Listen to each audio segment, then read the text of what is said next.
Everybody. My name is Susan Rulin. I am the Managing Director of Dirigo Labs, and it is my honor to share this very special event with you tonight. This is an event that is a celebration, really. We are celebrating entrepreneurship, and we are celebrating the progress of our founders, and one of them is going to go home tonight with $25,000, thanks to the generosity of our sponsor. I feel like I sound echoey, Austin.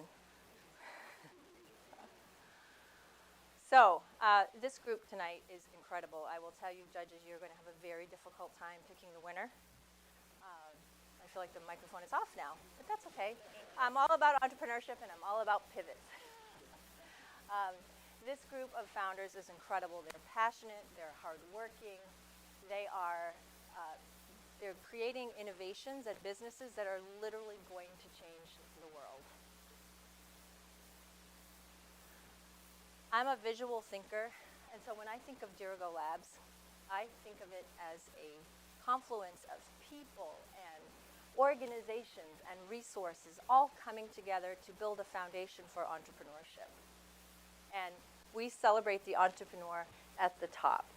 And so this model, if it's not exactly right, this model doesn't work. And so the fact that we're here at our second cohort is very remarkable to me, because this means that we have built a repeatable process. And I think that's really something to celebrate. And it validates our model. And the people, as you see I have on the bottom of this diagram, it's the broadest part of the foundation. And it's the most important part of the foundation, I think. And if you look in your brochure, you will see a very tiny font. And that font is more than just covering up our grammar errors. That font is literally because we're running out of space. So next year, we will absolutely have to have an insert page, because we have support from the Central Maine Growth Council. We have support from our Dirigo Labs Advisory Board. We have support from, we've helped now 23 startup founders. We have over 100 mentors, or just about 100, I should say, it's like 96. And 36 presenters that participated in our sessions this year. So it's incredible. And I don't know what an innovation hub looks like to you, but to me, it looks like the inside of that brochure. We're really, really excited by the progress and the innovation hub that we have built. The cornerstone of those people is our team. And I call attention to this team because I really think this is our secret sauce, our differentiator in Dirigo Labs. It makes us a little bit different from the other accelerators. And that is because our experience is broad and varied. So we bring in all of the tenets of startup experience, and we also bring in economic development experience, and we fold that into our innovation curriculum. And that curriculum incorporates things like fundraising and revenue modeling, the intellectual property, the traditional things that you see. But also, we talk about tax increment financing. We talk about workforce development. We talk about many site planning.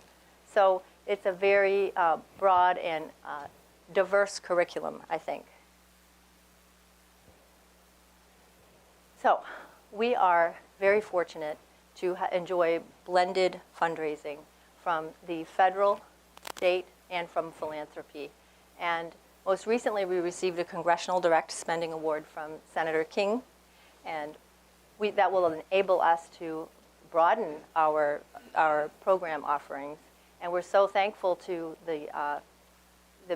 Senator King's main staff, because they were instrumental in helping us secure that award. We're so grateful to the Bill and Joan Alfond Foundation, who have supported our physical space where Dirigo Labs is located. And we are so appreciative also of our sponsors. And Central Maine Motors Auto Group has been with us since day one. Chris Gauntz is, I don't think, here tonight, but he's a strong supporter of ours.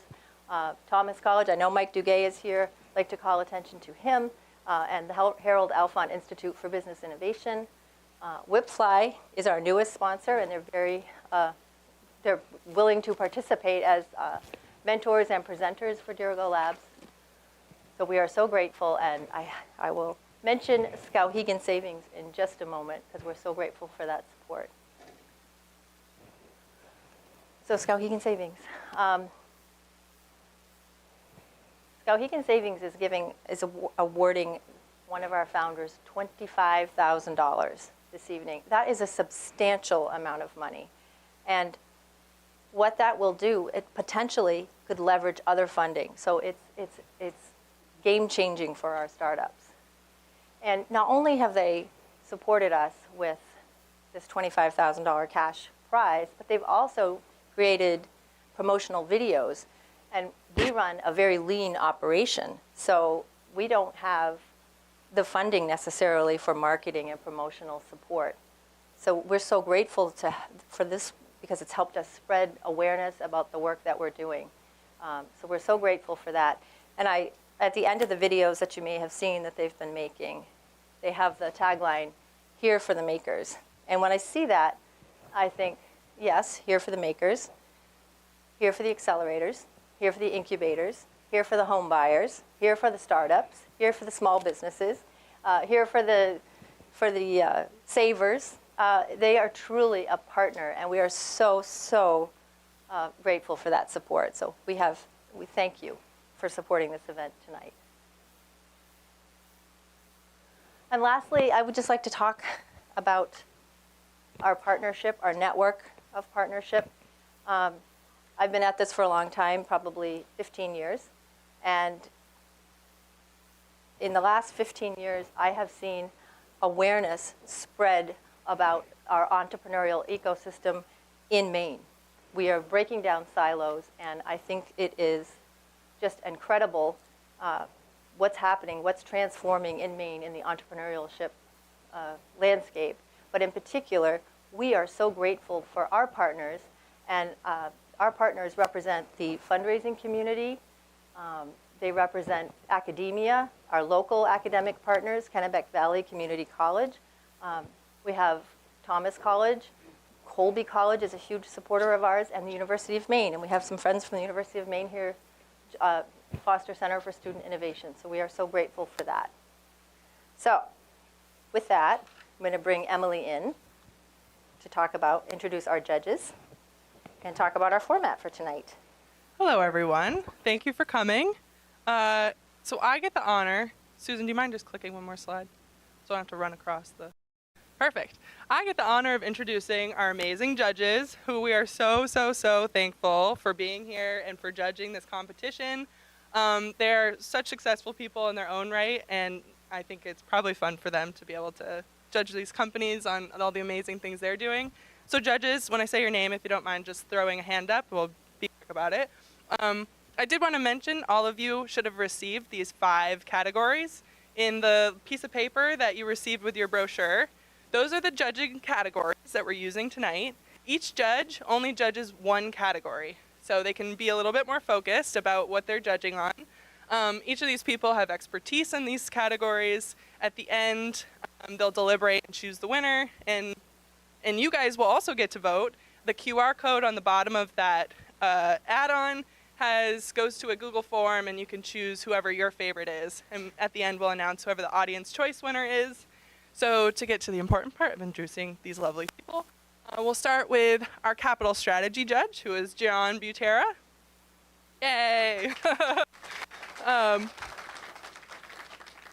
So you can see who they are on the slide, but John is our representation from Skowhegan Savings, so we're super excited to have him.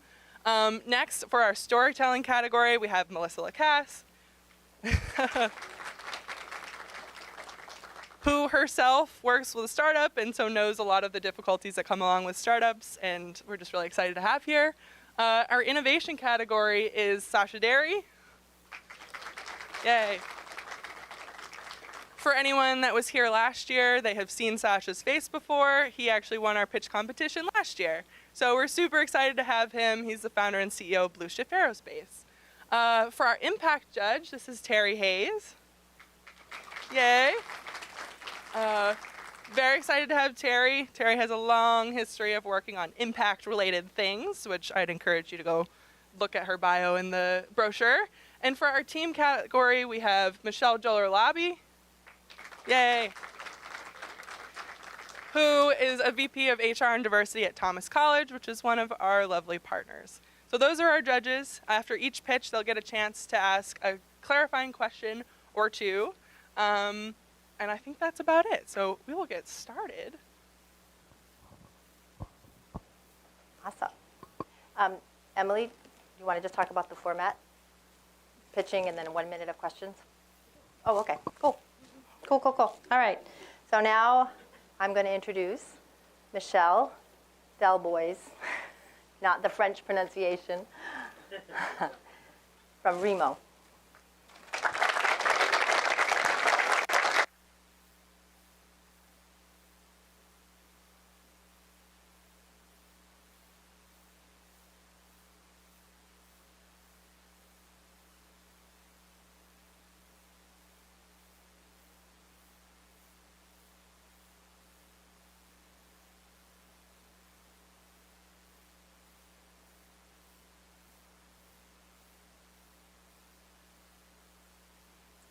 Imagine that your company's growth was represented by this graph.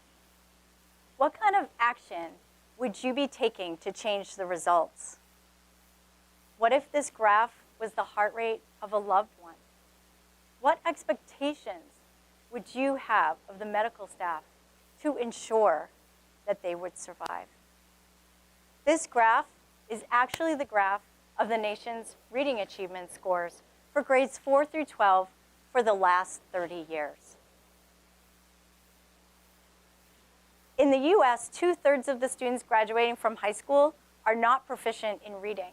So every year, 2.6 million students are without the skills needed to meet our current workforce demands. And every year, education tries to solve this problem by inventing more efficient ways of getting each student to fit into one mold by taking away variables. This model of one book, one lesson, one group is not working. But the solution is to actually provide more personalization, not less. For students, a one-size-fits-all approach of learning is not effective. They aren't getting what they need to succeed, and they are being treated as just a cog in the system. When you aren't celebrated for your own uniqueness, you doubt your abilities, disengage, and stop learning. For teachers, they don't have the time or the tools to meet the diverse needs of all of their students. So personalization is not scalable nor sustainable. Until now. Our proprietary web-based software, Remo, leverages variability instead of eliminating it.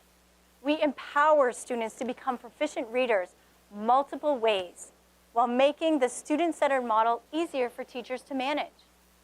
For teachers, this means that they understand each and every one of their students, where they came from, where they are now, and where they want to be quickly and efficiently. With all the tracking and data analysis done in Remo, teachers are free to connect with students and foster a love of reading. For students, this means that they are seen and acknowledged with their unique reading experiences and can take ownership over their own learning through real-time data. Students get evidence to show they are readers.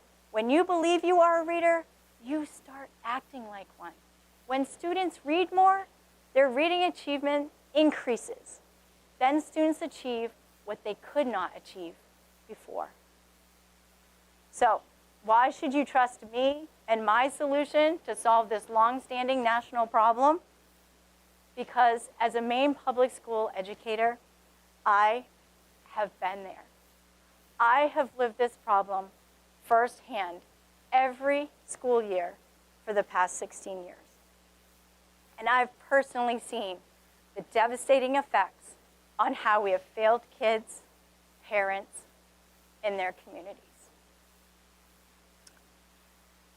In 2019, I combined forces with software developer Peter Jeanette to bring Remo to life.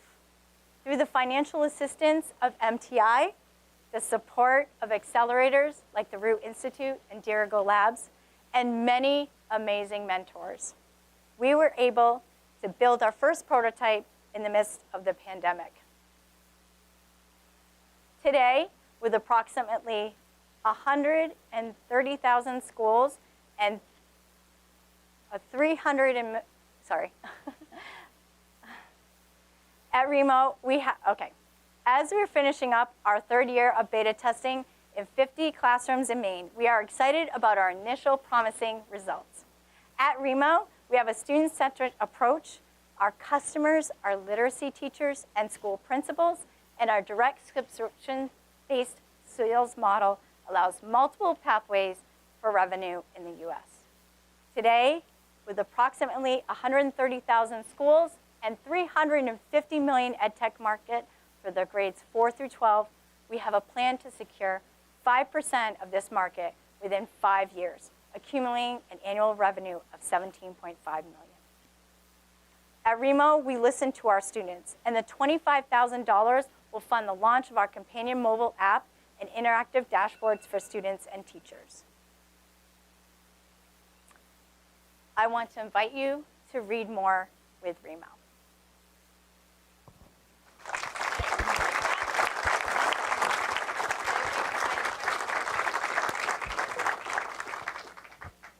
Questions from the judges?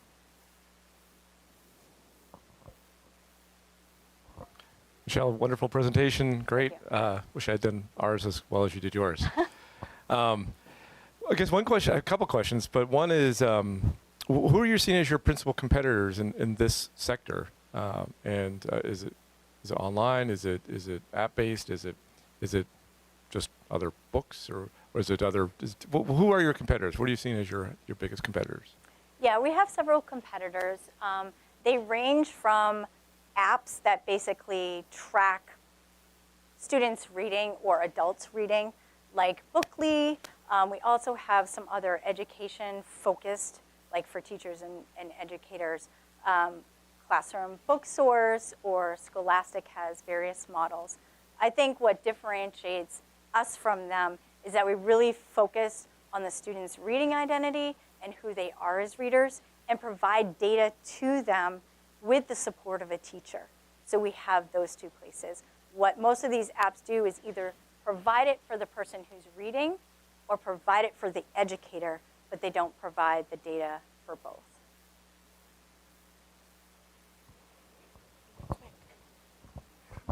Thank you, Michelle. Is your platform or your software proprietary? Yes, it is. We have web-based, and we also are launching our mobile app, and those are both proprietary. Thank you so much. Excellent job.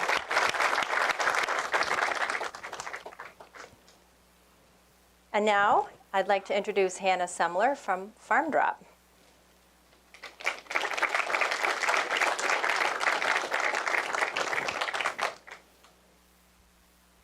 Hi, everyone.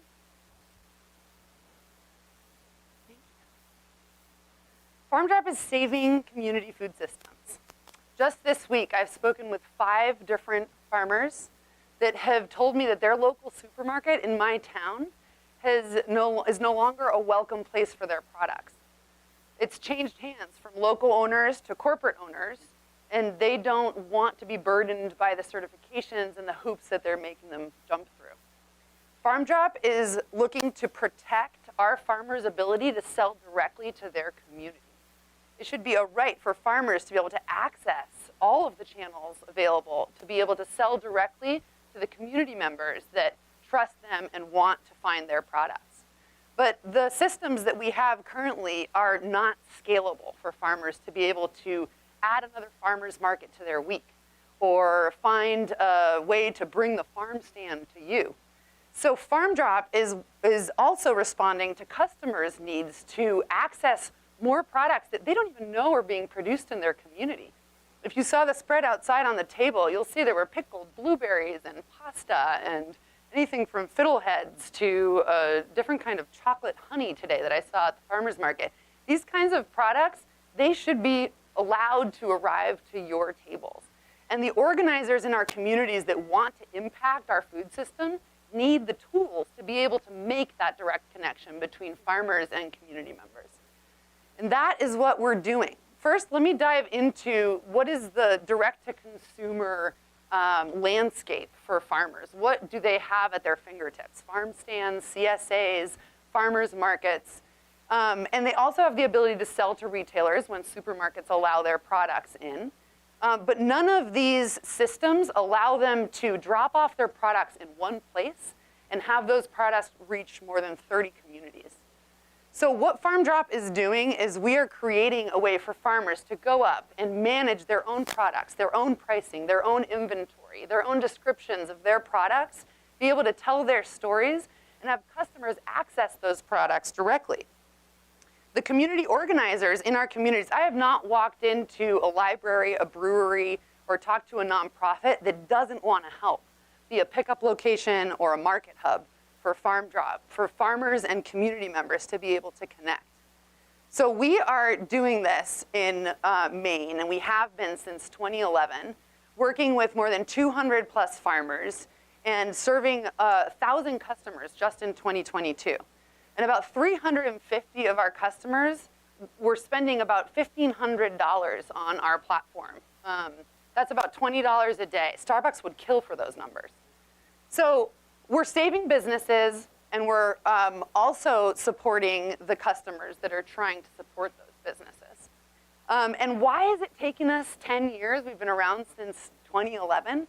We're a community service first, then became a small-scale social impact business with separate technology stacks that unfortunately did not make up a scalable business.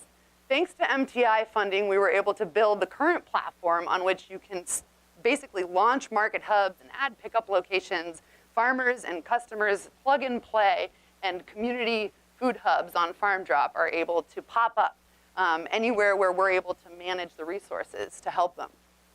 We've learned that you can't sell one hub in Tucson and expect it to flourish.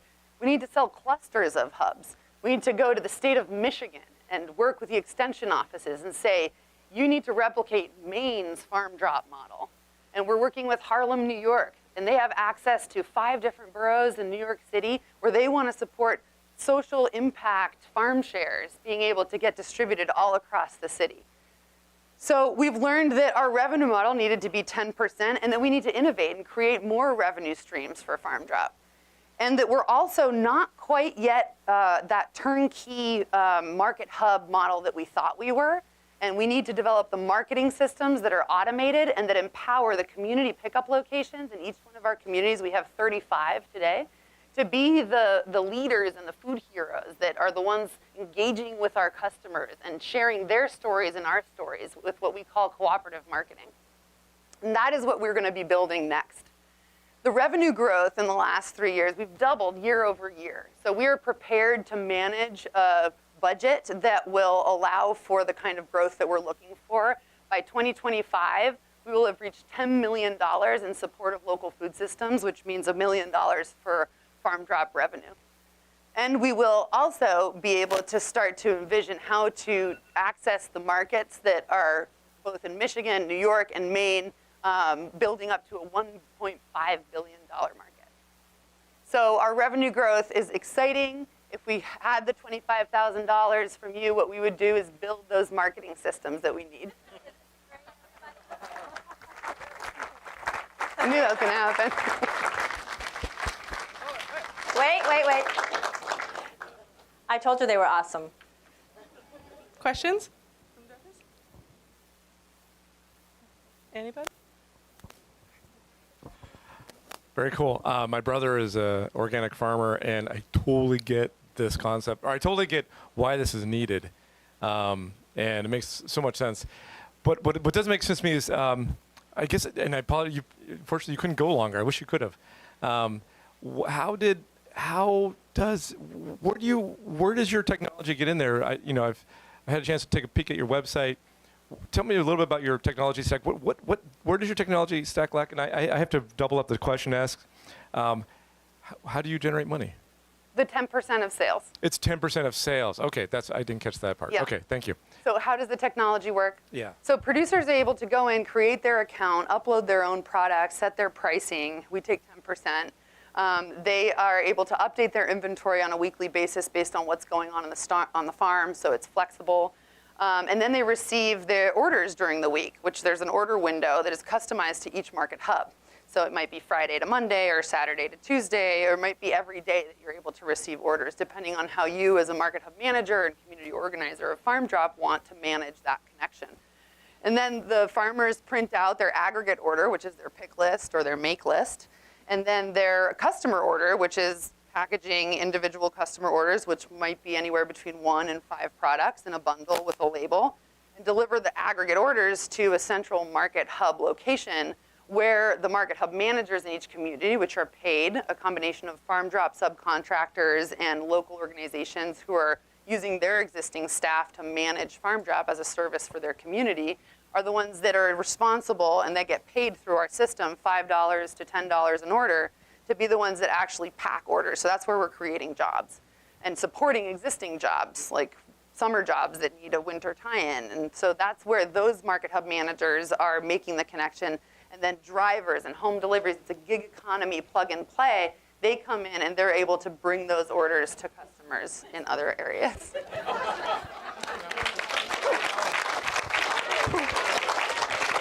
I have to say, I am a Farm Drop customer. It's really cool. But we have a schedule to keep to. So, Jake Warren from Sled Treks. He's gonna come out, I promise. Hey, Jake.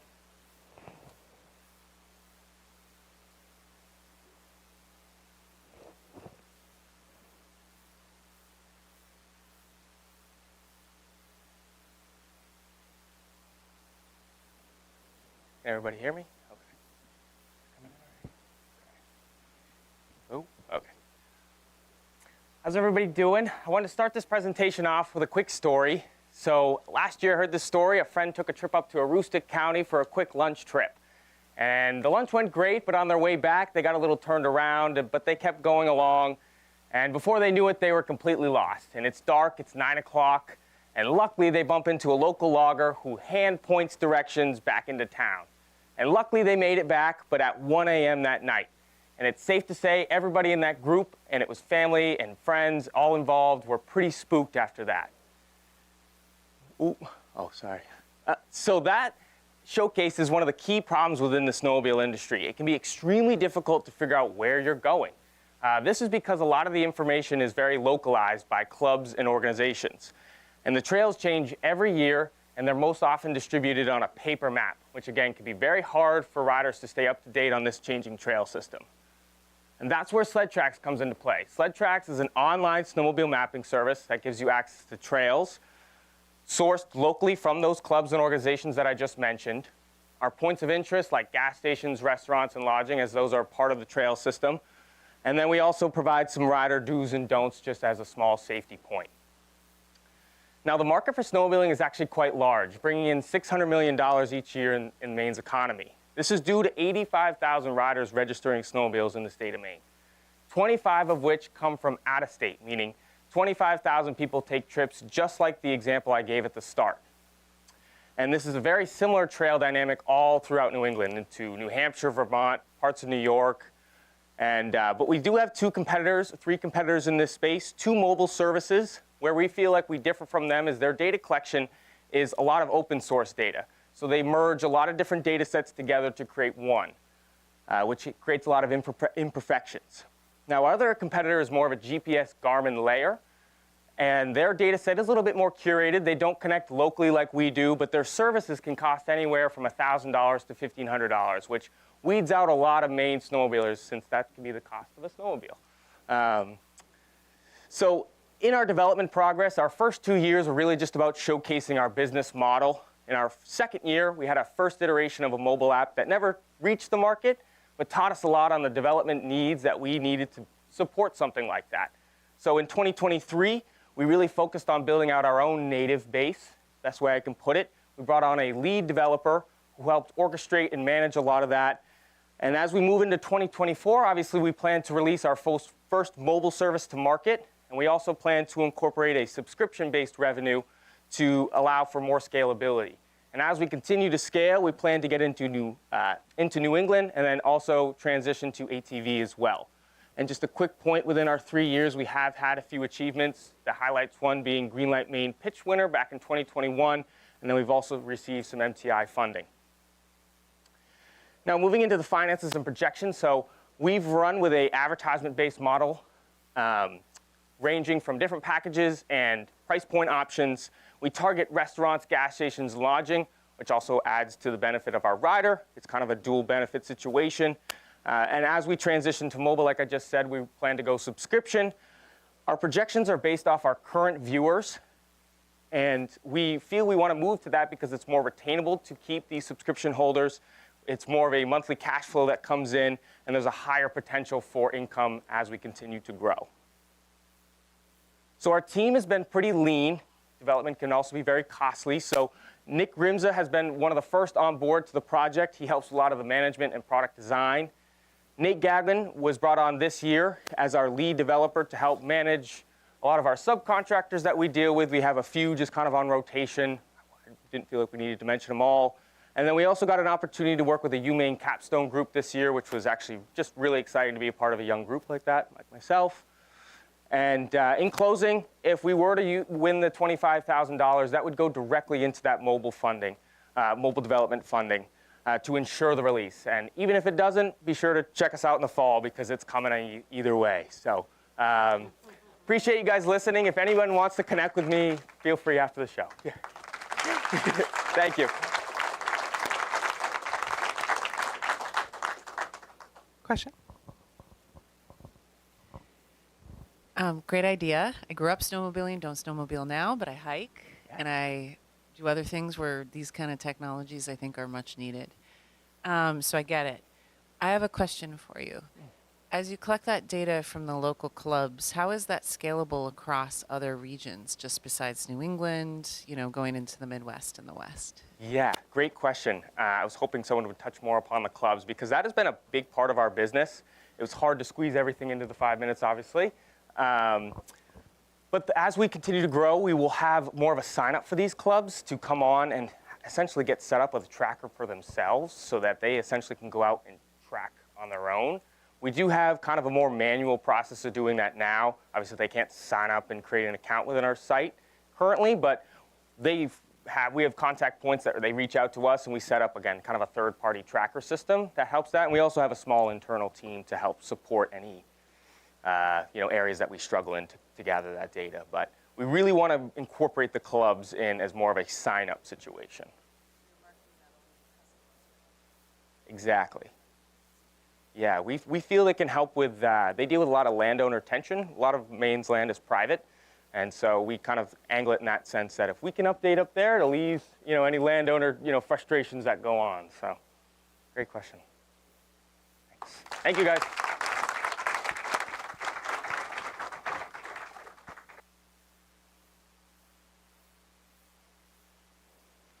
Okay, we're moving on now to Patrick Karen from Move Free.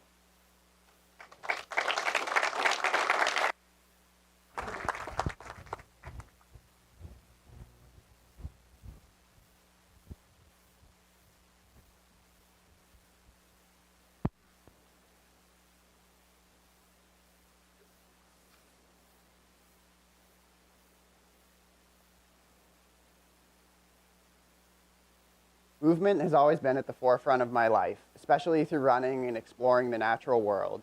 And I've spent the last 6 years competing as a professional runner, working alongside numerous brands. Collective movement has the power to connect and empower people in so many ways. And sharing my love and gratitude for the trails and community, inspiring others to get outside has become my passion. Through avenues such as organizing races and events, hosting camps, leading workshops, coaching, and now through Move Free. Headquartered in Acadia National Park, Wabanaki land, Move Free is on a mission to inspire adventure and give back to the planet through our consciously crafted activewear, outdoor movement experiences, and community of change makers. Before diving into the brand and our impact, it's important to note that outdoor recreation, especially trail running, is more popular than ever, with much of that increase fueled by the global pandemic and the reignited focus on wellness and connection. In Maine alone, we have so much to offer, with millions of acres of conserved land and thousands of miles of trails, and Move Free is perfectly positioned to take advantage of this momentum in the industry. Our first product was the Summit Cap, quickly named one of the best hats of the year by Runner's World, Outside Magazine, and numerous other publications, becoming the beloved companion of runners, cyclists, and hikers around the world. We brought together landscape-inspired designs with vivid colors to create an incredibly unique-looking ultralight cap packed with innovative features. Following the Summit Cap's launch and success, we've continued to develop high-performing, sustainable, and fun apparel and accessories for athletes and adventurers, offering 40-plus products across multiple product categories. This past summer, we kicked off the Move Free Run Club with multiple locations here in Maine to create community and connection around movement and nature, and the enthusiasm from both locals and visitors who have joined our runs has been exciting to experience. We're also launching several running retreats around New England, with the first one taking place this June in Acadia National Park, offering participants the opportunity to connect and learn alongside one another and to enjoy 4 days of adventures in one of this region's most scenic landscapes. With our social media channels and international athlete ambassador team, we are bringing the brand to diverse audiences around the world, spreading our message of joyful, lighthearted adventure and creating welcoming and inclusive spaces for those looking to experience the benefits of time spent outside. We support local designers and suppliers with our domestic production, and through our Giving Back program, we are bridging the gap between outdoor recreation and outdoor conservation, supporting nonprofits who are protecting and preserving the landscapes we love. An example of this is our partnership with the beloved Ghost Train Rail Trail Races, whose products we custom make and sell, with 100% of the profits going directly back to the trails the event is run on. We also work closely with numerous groups, such as the Running Industry Diversity Coalition and Recreate Responsibly, to approach our work with inclusivity, accessibility, and environmental responsibility at the forefront. The majority of our revenue comes through our direct-to-consumer e-commerce channel, and our margins have allowed us to expand into wholesale partnerships with run specialty and outdoor stores, as well as with events and clubs through our custom apparel program. To date, we have customers in 30-plus countries and hundreds of participants in our event offerings, and we are on track for $150,000 in revenue in 2023, with $10,000 of that being donated to our Giving Back program partners. Our path ahead includes the launch of Move Free Acadia, our flagship location on MDI that will serve as a retail and community space to showcase our products and to host a variety of events, including our run club and guided tours. The $25,000 prize will cover 1 year's rent at the space we have secured, allowing us to implement this vision and become the go-to resource for all things running and outdoors related for both the locals and for the 4 million yearly visitors of the island. In addition, we are working on expanding our product line and bringing our manufacturing locally, and we will focus on further developing our e-commerce and digital marketing in the coming years. We have a passionate and talented team already in place and are actively looking to hire within marketing and sales by the end of this year to support our expansion plan. Thanks so much for the opportunity to share Move Free with all of you, and I hope to see you out on the trails.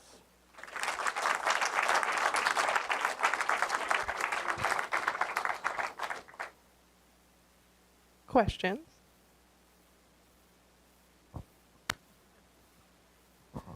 All I know is that if I run more, I'm going to smile more. So that's great to see. So I'm going to go running tomorrow. One question, clearly is a big part of seems like what you guys are doing is about branding, about differentiating yourself, and it's a brand proposition move forward for you guys.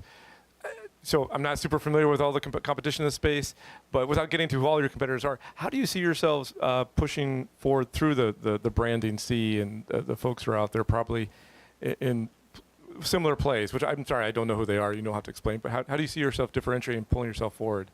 Yeah, there's plenty of apparel companies out there. I think what we're doing different, or at least trying to, is we have a real emotional connection with our customers and with the community, with the local community, especially here in New England, by supporting run clubs, supporting events, and really just being there for our community. And I think that emotional connection goes a long way today, I think, with customers. And yeah, beyond that, the in-person experience, so not just being an e-commerce brand, but by expanding into our running retreats and our run clubs, we're really connecting in person as well. Cool. Thank you.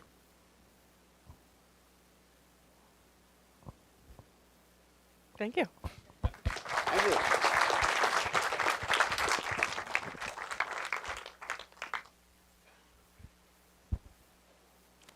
And now, all the way from California, we have Laura Lockwood from Gel Hydration.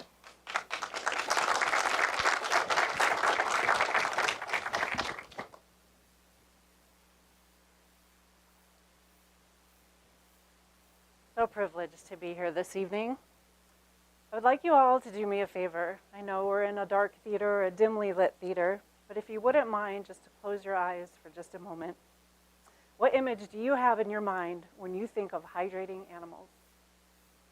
That image might be a water bottle or a water bowl, but I'm here to explain that hydrating animals is a complex issue, and traditional methods of delivering water to animals isn't as easy as you think. I'm Laura Lockwood. Our company is Gel Hydration Technologies, and we're a pre-revenue biotech manufacturing company in Bangor, Maine, and our goal is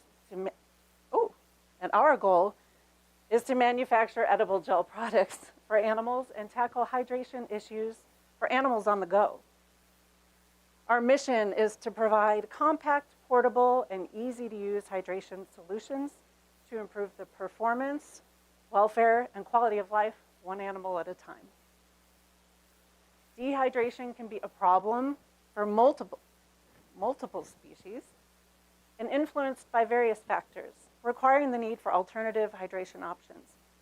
For years, my partner and I spoke to the research community, and we lectured to research animal care staff across the United States, Australia, Canada, and Europe. And through this, we uncovered a variety of hydration issues and stemming across the research setting, outside of the research setting, and in different animal species. Whether it be transporting live animals, such as the millions of mice that are shipped from the Jackson Laboratory here in Bar Harbor, Maine annually, to the thousands of animals that are displaced by natural disaster every year, and to the service, military, border patrol, and dogs that are out in the field requiring alternative hydration options. Dehydration can present in many ways. In research, mice are bred to be genetically defined and provide an important contribution to advancing discoveries to cure diseases in humans. If you use a water bottle could leak. That water bottle could actually flood the cage, killing the mice, and this would cause delay in research and loss of precious research funding. In a disaster response setting with dogs, whether it be military, border patrol, service dogs, clean water might be hard to source, especially when you're out in the field, and water bowls can spill. And when an animal doesn't have water, that could lead to dehydration. Just a couple of examples. Our relationships, knowledge in the research community inspired us to develop our own solution, and our flagship product is designed specifically for research rodents. Hydrigo Unflavored is formulated with human-grade ingredients. Our flagship product is FDA registered and delivers about 97% water when consumed. So to deliver hydration, you just tear at the perforation and you serve it to the animal. Rodents that are bred for research are bred in barrier facilities. So if you're not familiar, this means that everything going into a barrier facility must be sterile. So our product is going to be sold irradiated to ensure sterility. Our gels are thermoreversible. So this means when you melt it at a high temperature, as that gel cools, it will actually re-gel to its original state. And there's a window of opportunity there to provide additional nutrients and flavors and even medication. So our product is actually a platform to deliver medications or different nutrients to different animals and animal species. So Hydrigo will guarantee a 1-year shelf life. And we can extend that to 2 years with additional shelf life testing. And it requires no special handling and no extra additional storage requirements. Here you can envision and see our milestones. So we have actually formulation of 3 novel gel products, 2 MTI grant awards. We completed the Top Gun program. We manufactured with a Maine co-packer, and most recently participating in Dirigo Labs. And we've actually moved into the Bangor Innovation Center, and we're almost ready to begin manufacturing. So in our early days, we developed our own formulation for 3 products. We ran pilot runs with a co-packer at Highwood Tofu up in Rockport and conducted beta testing of this with clients of our product.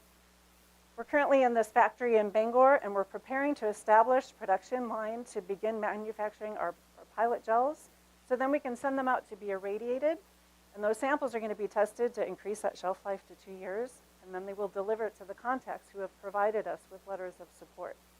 Those letters of support are coming from places like the Jackson Laboratory, Charles River Laboratories, UC Berkeley. So the,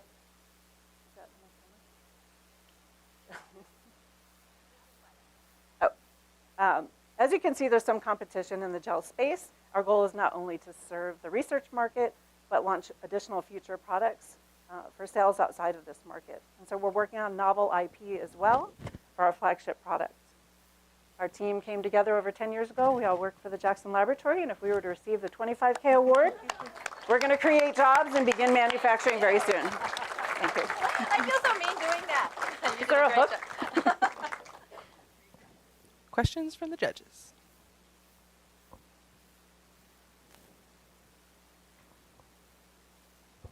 Where do you send stuff to be irradiated? So there are irradiating facilities that have to be sent out into New Jersey.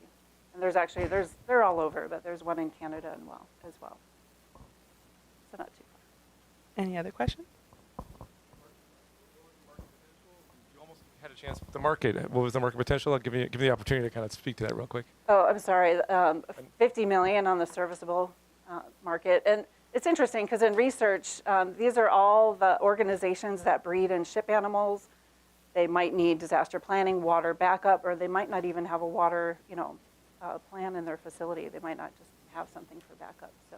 And how do you guys protect your tech, your IP?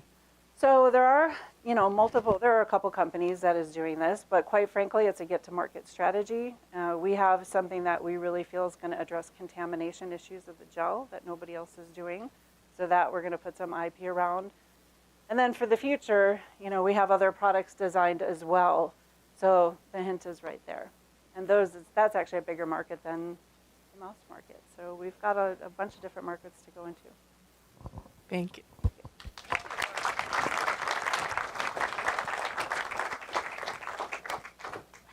Okay, now we're going to hear from Holden Cookson from Against the Grain.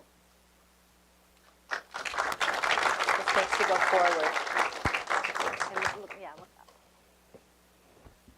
Hi, everybody. My name is Holden Cookson. I am the founder of Against the Grain, a company that takes waste products from breweries, specifically spent grain, and we bring it to farms to use as feed for their animals, offsetting both the disposal costs for breweries, lightening the amount of organic material in landfills, and reducing the cost of feed for farmers.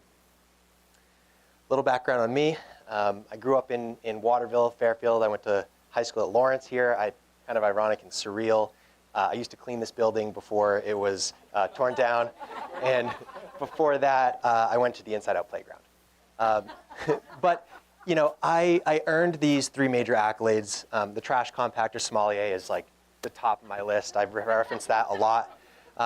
I have been obsessed with trash and food waste essentially since I left this area. Growing up, similar to 200,000 other Mainers, I experienced first and secondhand food insecurity. It's a major problem in our state, and it made me find a love for food waste and a hatred for waste in general. So when I went off to college, I went to the University of Maine in Farmington. I saw that my university was wasting food waste, so I took it upon myself to manage 100% of the food waste that was coming out of our dining hall, which was quite an undertaking. Operated the Farmington Compost Cooperative for those 4 years under Mark King of the DEP, who actually owns and operates the Maine Compost School. From there, after graduation, I went to develop the commercial part of Garbage to Garden. So they're a residential food waste recycling company, collection company. In the first year, I brought on about 200 clients, 200 businesses. From there, I became the director of business development for AgriCycle, which is a multi-million-dollar anaerobic digestion and composting operation based on Stonyvale Farm called Extra Agra Energy. So we manage about 300 tons of food waste daily. During my career, I realized while working with brewers that a lot of what they were throwing out was actually edible product. It didn't need to be composted or trash, and they were paying a premium to do so. So I started Against the Grain. Our major focus is tying together both the economic savings with saving the planet. Oftentimes, it's one or the other. You pay a premium to do the right thing. We hated that, and we actually, true to our name, went against the grain and figured out how to do it, how to do both. Kind of the foundation of the company is automation technology backed with an anti-exploitation approach, making sure that when we bring somebody on board, we're paying them a livable wage, and we incentivize efficiency and savings within our operation by paying them. It's not revolutionary, but it's like a pseudo salary. So every second the truck is not running, that's savings for the company. We shouldn't punish our employees for being efficient. We should reward them. So we start them out at 36 hours worth of work every week, regardless of how much they complete. If they work 3 less hours, we celebrate that. If they work a minute overtime, they get paid overtime. They also start with benefits. Started in 2020. I thought to myself, what better time to start a business on the brink of societal and economic collapse? So I started reaching out to these breweries and saying, hey, I own this business and I do this awesome thing. Little did they know I had a plan to start a business, brought those service agreements that I put together, which were a 1 to 2 year minimum, to Toyota, and they gave us a truck for free. So we figured that out. The business model is pretty simple. We take waste products from breweries, collect it in trucks, and we drop it off at farms. Our brewers pay a service fee, and our farmers pay us for drop-offs. We subsidize that hauling and logistics aspect of that by the two. It's a circular economy business model. 30 to 70% savings is what our breweries typically see after converting to us from our competitors. 96% of our breweries that jumped on board in 2020 stuck on board, and that is including a 20% on average increase in price when we renewed their service agreements. Took a lot to convince them to switch over. And then our farmers have increased their deliveries by about 150% on average too. That, since inception, we've delivered about 3.5 million pounds of spent grains, which is the equivalent of saving 70 million gallons worth of water that would otherwise be used to grow virgin crops. And typically, that happens west of the Mississippi. 80% of all livestock feed for New England comes from west of Mississippi. And that's where you get your 1 million pounds of CO2 offsets as well. Our competitors are trash companies, composting companies, and farmers. Trash, it is the lowest on the food waste hierarchy, has the highest cost, it's very smelly, but it's scalable, and we're all familiar with it. Composting, it's lower on that food waste hierarchy. It's a medium cost, still very smelly, but it's hard to scale. And the services are based off the hauler's needs. Same with trash, same with farmers. Farmers do what we do. We're feeding livestock, and they do it for free. How do we compete with that? Working with a farmer is difficult to do. They're typically non-communicative, logistically difficult. I really practice this, and I nail it every time. Here's some stats. All of our agreements are now 2+ years with an auto renewal, and this is what we're doing. Thanks so much. Yeah.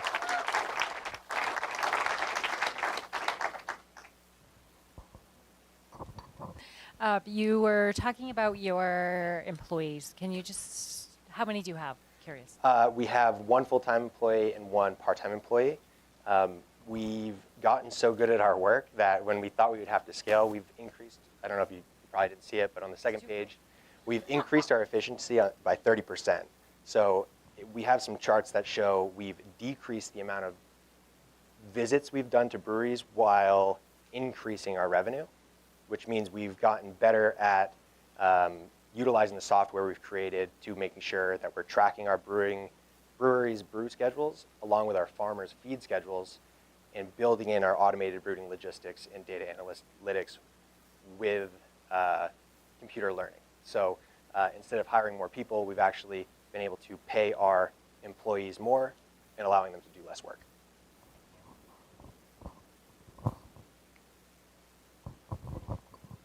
Somebody dropped $2 million. How would you invest it, and how would you grow? How would you scale in the next 2 years? Easy.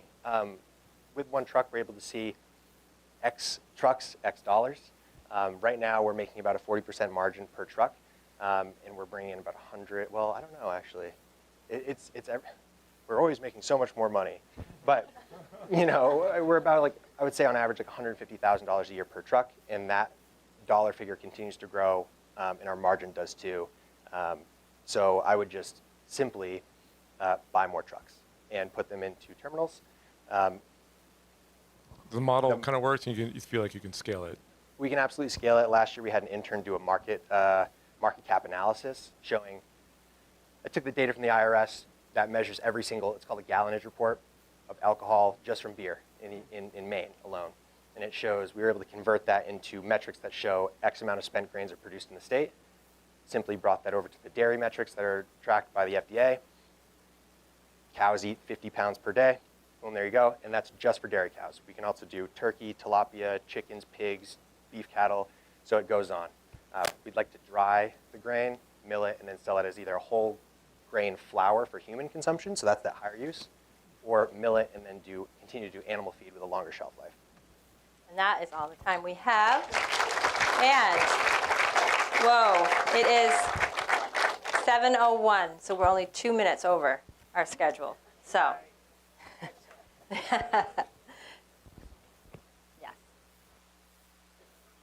So right now we're going to take a quick intermission. We're going to let our judges convene for a couple of minutes, process those amazing pitches, and then we'll reconvene at 7:10 with Sabrina Gendreau, who will present some awards.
go. Okay.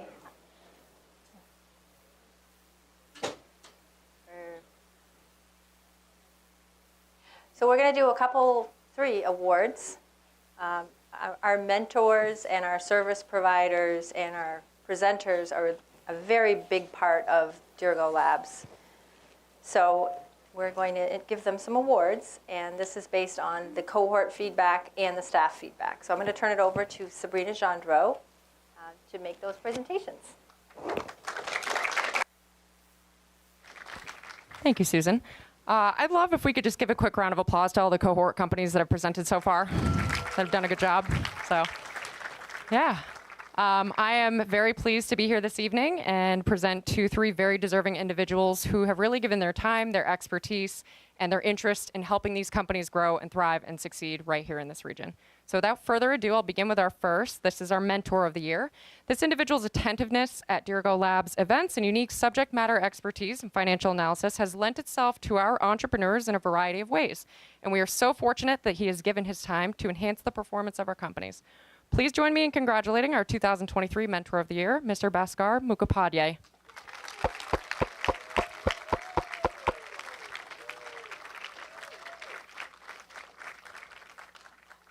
Yeah, come on up. Don't be shy. We have a prize for you.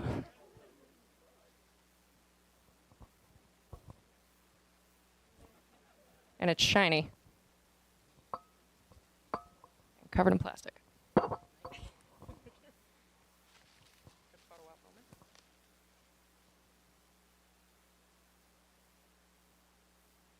you. And there we are. And now for our Speaker of the Year. His inspiring presentation to our cohort on his company, Rockstep Solutions, gave insight into the journey he and his co-founder, Julie Morrison, have been on to transform in vivo drug discovery for pharmaceutical, biotech, and contract research organizations. Please join me in congratulating our 2023 Speaker of the Year, Mr. Chuck Donnelly.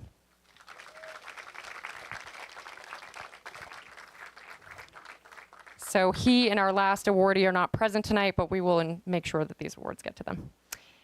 So this individual's thorough and prompt provision of commercial real estate services, business, corporate advice, and representation has provided our entrepreneurs with the experience and confidence they need to grow their respective companies, and also allowed 2 businesses to register their entities in Maine. So please join me in congratulating our 2023 Service Provider of the Year, Mr. Mike Phillips.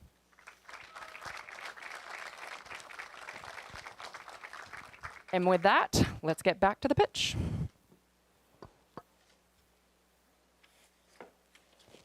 Thank you, Sabrina. Right. Laptop? Whose laptop? Mine. No? Okay, you're good. Okay, perfect. Okay, so we're going to hear from Evan Ryan of Croft. Forward.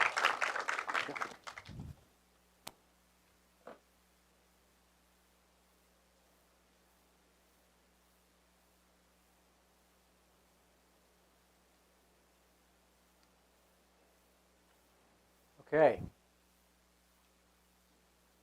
Some of you may know that 50% of greenhouse gases come from the construction industry each year.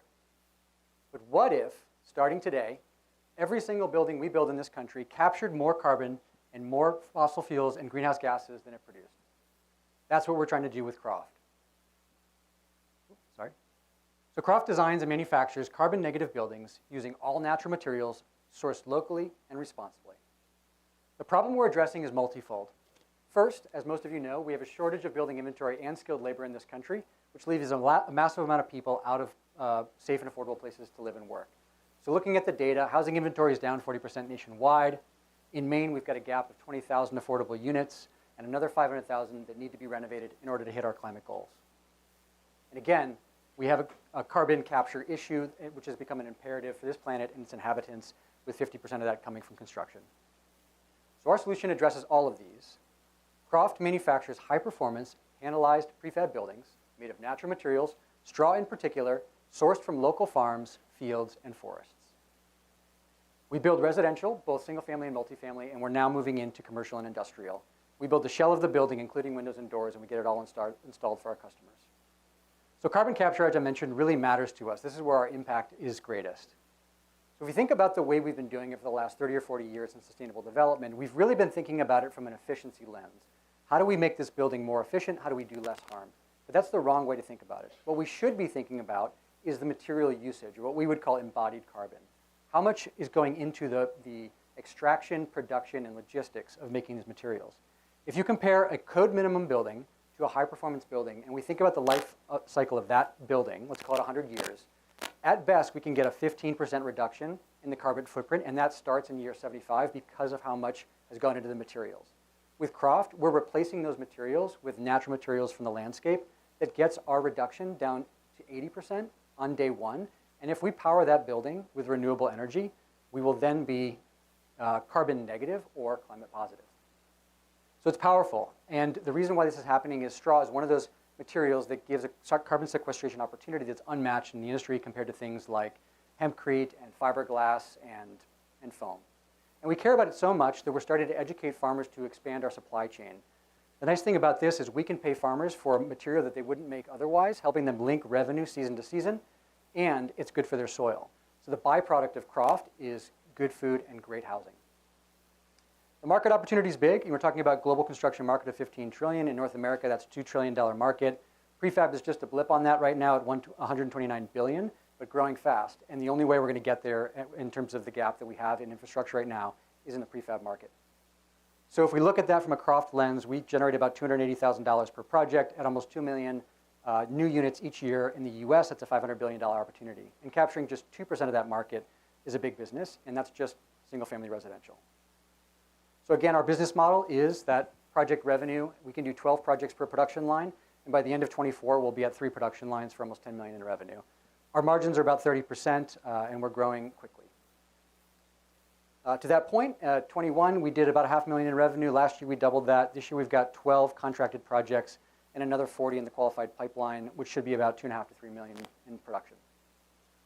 Competition, this is an interesting one for us. There's a lot of companies out there doing great things in the prefab space, also working in high performance, and we feel like we're standing right along with them, and we almost treat them as collaborators. But the reality is that if every one of these companies hit their goals on what they could produce each year, we still would barely make a dent in the infrastructure problem that we have. Our advantage is that we really are the only company that's using natural materials to build high-performance prefab at scale, and we do it with proprietary compression equipment that we designed ourselves that can help us do it faster, cheaper, and at a higher quality. Our team is a 3-legged stool right now with another 10 people in the factory. We have Andrew on design and product development, myself on business development and growth, and Ian on production, getting things through the pipeline. $25,000 would go a really long way for us. We also care about how do we train the next generation of tradespeople in this country, not just about building buildings. And 100% of those funds would go to our apprenticeship program to help train people from shop all the way through to the site. So again, we aren't just making better buildings. We're seeking to improve the future for the whole darn planet. Thank you very much.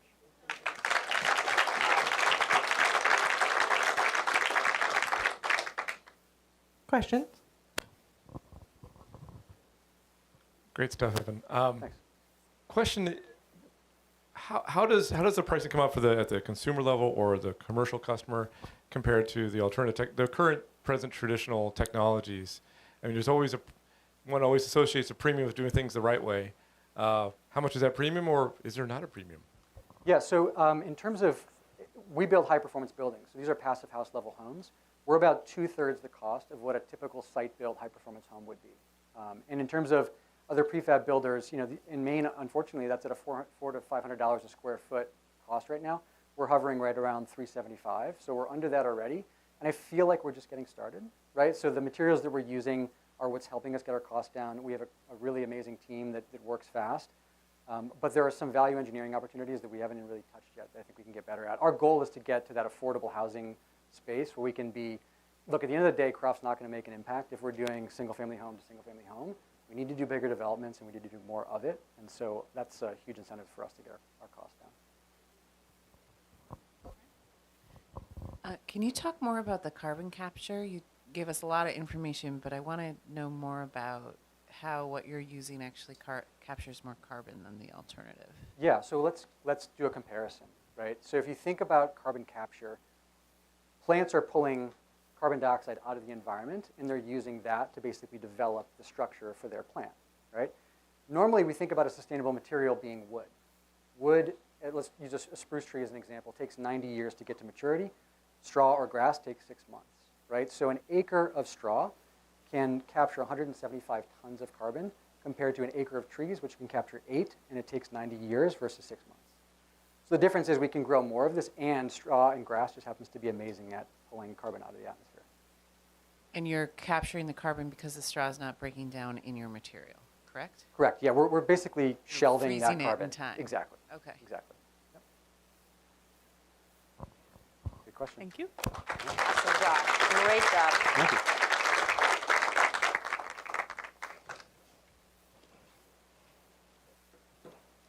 Okay, buckle up, everybody. We have Lee Kahn from Homegrown Fuels. I was going to be your prop girl if you needed me to. This goes forward. Okay.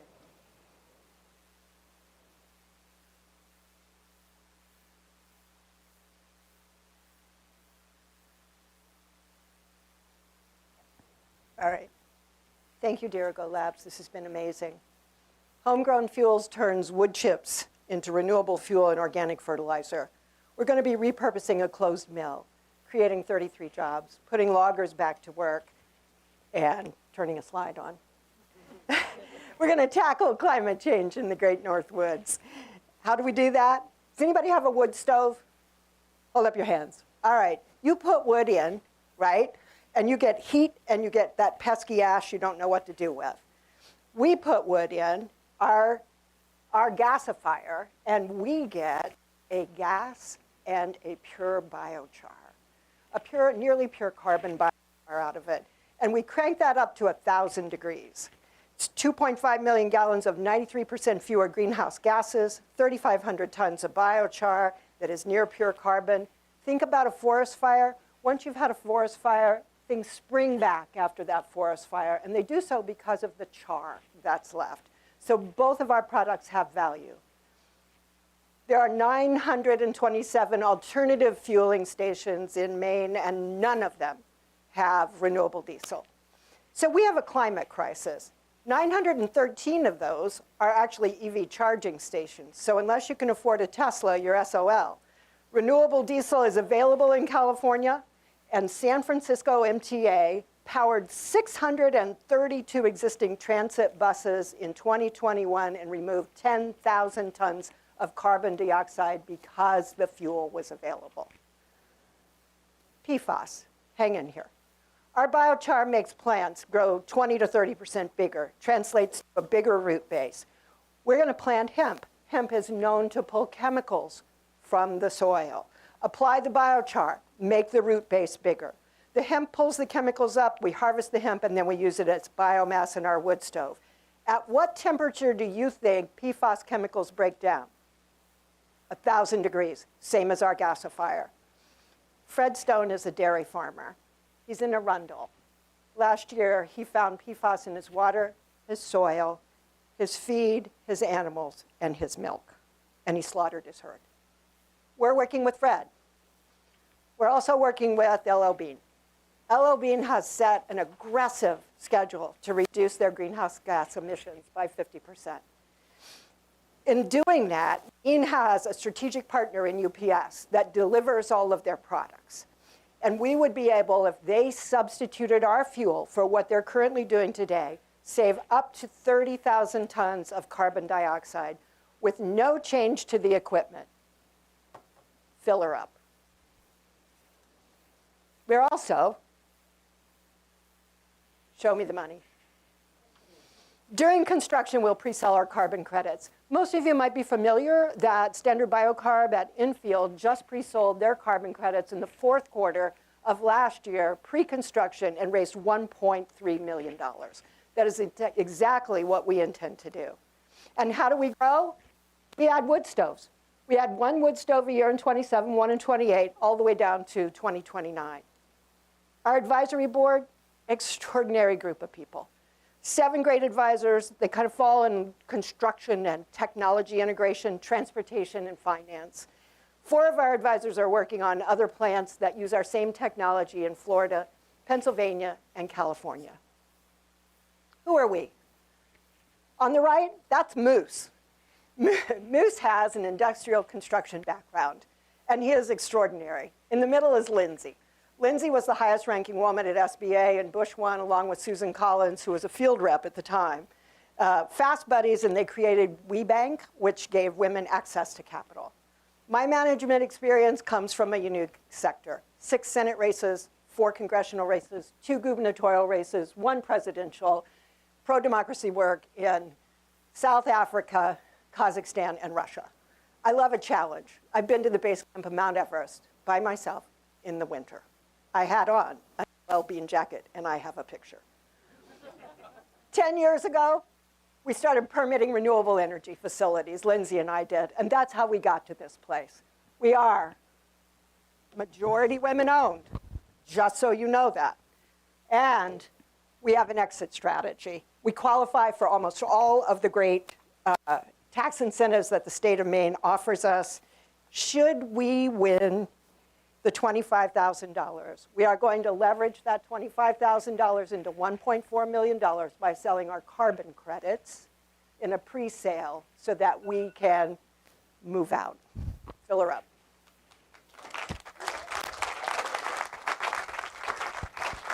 Question? Go. I've been waiting on you. Nice to see you again. So how do you, now the technology is out of, what was it, like Argonne Labs or? Yeah, it's out of Tennessee. It's out of Oak Ridge Laboratories. Right. So how do you guys prevent somebody else from doing the same thing in other states and kind of duplicating this? Yeah.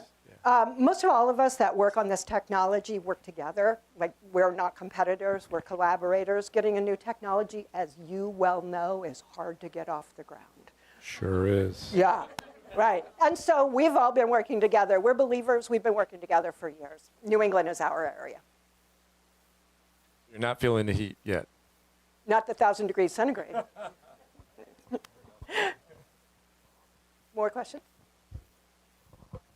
Yep. Thank you. Thank you.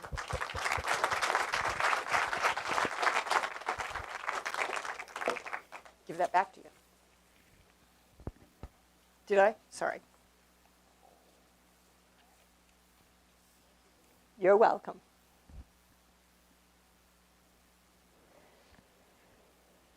And now I'm pleased to introduce Lisa Jones from Black Travel Maine.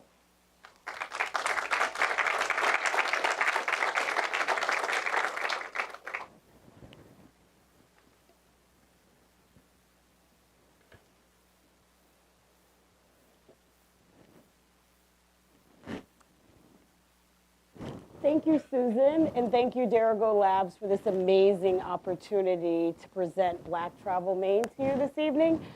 It is our mission to expose the Black, brown, and multicultural people to this gorgeous state of Maine. Let me take you back to how I discovered Maine. I discovered Maine during a very transitional period in my life with my 12-year-old daughter. Day 2 here, she looked at me and she said, "Mom, these people are beautiful, and this state is just amazing." After where we come from, the North Shore of Long Island, where people weren't always friendly to her. So seeing this state through the eyes of a 12-year-old was just beautiful to me. I was feeling the same way, but to actually hear it from her meant a lot. Let me tell you about this opportunity. A couple months ago, I attended the Governor's Conference on Tourism, where I learned that 9 out of 10 visitors to Maine are white. Then I did some more research, and I found that $109 billion is spent by Black travelers to domestic destinations within the United States. Can you imagine if Maine just got a fraction of that $109 billion? 1%? 0.5%? Can you imagine the number of jobs and the expense and the amount of revenue that would bring to the state? Also, it's socially right at this point. We are in 2023. Why me? I've been in the travel business since 1988. I started my career working for a large travel company. In 2006, I started my own travel company, Worldwide Group Travel and Events, and I specialize in custom curated tours for people of color. And that's exactly what we'd be doing for the state of Maine, producing culturally arts and culture tours for people of the BIPOC community to come to Maine. I also have a proprietary booking engine I developed back in 2006. It rivals some of the biggest travel competitors out here. It's a digital platform, and I would use my platform to sell these packages. This is my team. I have an amazing team. Includes some local people from Colby, from my digital marketing person who is local from Belfast, along with some amazing, talented people in the industry of events and travel. Let me tell you who my target market is. My target market is the highest income earners in this country. They're doctors, they're lawyers, they're scientists. They're part of a fraternity and sorority called the Divine Nine. They're professionally educated, they value community, and they love traveling in groups.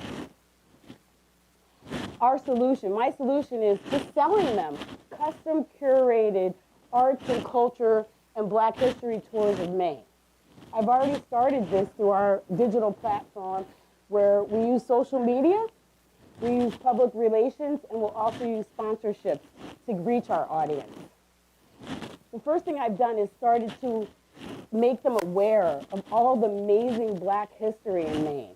The Portland Freedom Trail, Ethel Good Franklin, who is the first Black owner of a hotel in Agunquit. So basically, digitally, we're just letting them know why they would want to come to Maine. Then we're offering them unique experiences. I'm not just offering them experiences on the coast. I'm offering them rural experiences where we're going to take them out to farm-to-table dining, and we're going to be doing ATVing, and we're going to be doing a lot of unique. I don't like to offer your normal packages. We're going to be offering unique packages. These are some of our trips. We have an 8-day, and guess what? The 8-day tour includes Waterville. All the amazing work in arts and culture that's here, right here in Waterville. We'll be bringing some of our tour people right here through Waterville. And then we have a shorter option, which will be on the coast. Let me tell you how I make money on these packages. This is simply net profits. A lot of people have been talking gross revenue tonight. I'm talking straight profits. $500 per person is the average profit on one of my tours. 50 people, do the math. That's $25,000 net. That's after everything is paid out on just one tour to Maine. Then consulting. I've been offering some consulting for Black Travel Maine. We've been offering consulting to helping people reach the BIPOC community. Website advertising. There'll be advertising opportunities on our website for hotels, lodges, and attractions that are interested in reaching the BIPOC community. These are my 2020 to 2025 projections. 2023, we will break even. It'll be just in marketing. Our first tour is in July. And our scale up will be into the other states. Imagine, Black Travel Rhode Island, Black Travel New Hampshire. And we're partnering with the local tourism offices. And with the $25,000, I'd be hiring a local digital marketing team. We'd be doing Facebook ads. Thank you. Sorry. Any questions? Pretty straightforward. Thank you. No questions? Oh, wait. So I totally get this. I have a lot of friends who were at Black colleges that were in sororities, and I understand that network because they're huge. Best friends, and they go on traveling together. So it's great. How do you expect to get some earned press or work through some of the ways of getting that? Just like I don't know how to say it, but how do you get? What are your plans for? I know you have it here, but what are your plans for just marketing in a really impactful way, where you're not paying for advertising, but you're getting... I'm already doing that through social media. It's all digital. And already we have a huge following. If you take a look at us on Instagram, people are asking me every day about Maine. I'm constantly getting DMs ever since I started posting about Maine. Tell us more. You know, people of color want to know about Maine. They feel like it's been a place that's been closed off to them, and they want to know more. So just building that platform has already given me a ton of instant revenue, you know, without even marketing. It's just that organic marketing. I'm going to ask a similar question I asked before, but how do you imagine, like 2-3 years ago, or 2-3 years from now, if you were to scale and, you know, whether it's outside investment or just organic growth, where would you hope to be 2 to 3 years from now? How would you expect your organization to look 2 or 3 years from now? In 5 states at least, all throughout the New England, selling heritage tours. We'd be like, I don't know if you're familiar with Abercrombie and Kent and some of the top tour companies, where we're just specializing in historical, cultural tours for people of color throughout all of the country. I mean, I have a girlfriend who just bought property in Savannah, and she told me there's so much Black history out here, and everybody wants to see and know that. So it's just developing those tours. I see us as a big tour company, potentially being bought by one of the bigger companies.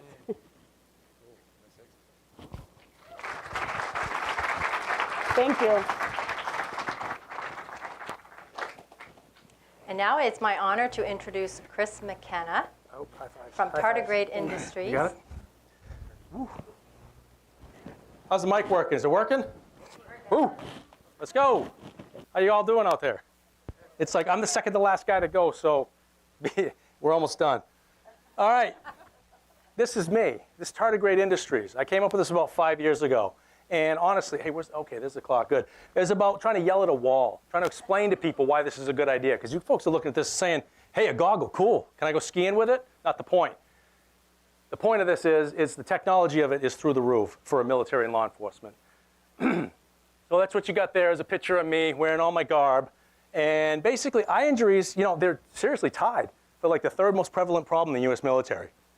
There's been a ton of studies, you know, how to treat these things and how to get people in with open globe injuries and all this stuff, but there's been like nothing on how to prevent them because it hasn't really changed since the 1950s when somebody said polycarbonate's awesome.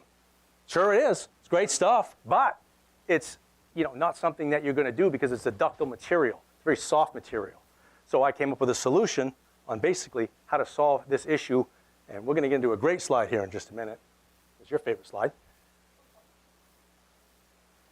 All right, just a few facts. Don't get bored with this. It's just good information. 66.7% of all injuries are caused by just flying crap. Just stuff flying off a wall, stuff bouncing off the ground, just stuff. They did a 10-year study. This was sanctioned by the Department of Defense. And it literally showed that $25 billion were spent in ocular injuries just to treat these guys. And I actually had a smart guy come up and say, that's great, but how much of this is just a little piece of crap going in a flight deck, somebody getting a thing of eye in the flight deck? And I actually found the information from Walter Reed, and it was 43% of that 25 billion IED frag. So that's the stuff blowing up in your face. That's some guy coming home without an eye. That's some guy getting his eye blown off. So by ratio, look at your eye. 0.1% of the surface area of your body, yet 0.02% of the total mass of the human body. What's important, folks? You lose the vision, what do you lose? You lose the battle. You can't see, you can't fight. It's such a soft tissue area that needs to be protected. And they come out with these great standards. We got a great standard for a helmet. We got a great standard for your face. SAPI plates on your chest. Yeah, but you know what? A BB's great for your eyeballs. No, not good. Oh, did I go forward or backwards? I think I went backwards. Okay. What we have as the solution is disruptive technology. It's a quantum jump in tech to save lives. If you look at this chart, this is legit. Military goggles are right here. Safety glasses are over here. That's my eyewear. And that is a body armor standard and your combat helmet. So you're seeing that what we're actually doing is we're taking these standards that they say your head has to have, your body has to have, and we're applying it to this area that nobody's been able to solve. Current standard 770, 2,100 feet per second. That's a ton. I'm not going to swear, but that's a lot of joules of energy going into your face and saving your eyeball. They'll sell us, here's our target market. We're going to enter the market as a companion to the helmet. U.S. military, largest, and I would arguably say the best paying customer in the world. Secondary market, global military, law enforcement, fire and rescue, first responders. We haven't even gotten to the industrial applications of this, but if you could see oil rigs, mining operations, just anything with safety in general, this is going to be a paradigm shift in eyewear safety globally. The total accessible market, this is just NATO, NATO countries, 21 billion. If we took 1/2 of 1%, we're a 30 million net profit company. And that's just touching and scratching the surface of what this technology is producing. So we are going to manufacture right in Danvers, Mass, sweet place, sales and marketing distribution. We will provide technical support. We're going to launch it hopefully this month or next month. All the molds should be completed. And we were recently awarded a DoD contract. What this means is we're developing the next generation of eyewear for our warfighters. We've also signed a DevCom, what's called a CRADA. That's a cooperative research and development agreement, which means that they're looking for this technology to put into those bomb visors. You ever all seen The Hurt Locker? Remember that movie with that big shield? Doesn't even pass an optical spec. But we can make that much thinner and much smaller. Our 5-year timeline is to create a product, stabilize the market, introduce and develop it in the queue. We have a potential for significant job growth. We're going to explore main-based manufacturing 2 to 3 years, looking for a 20,000 square foot building, which causes shipping, logistics, and warehousing, and a production facility with CNC injection mold capabilities. Here's our team. I'm going to blast through this because I got like 20 seconds left. That's me, that's Bob, that's Mark, and that's Tim. Simp, if you wear a hard hat, wear safety glasses. If you wear a combat helmet, wear armored eyewear. And the question for Chris is, what do I do with it? Build molds. I'd complete my mold kit. That's the end of my presentation.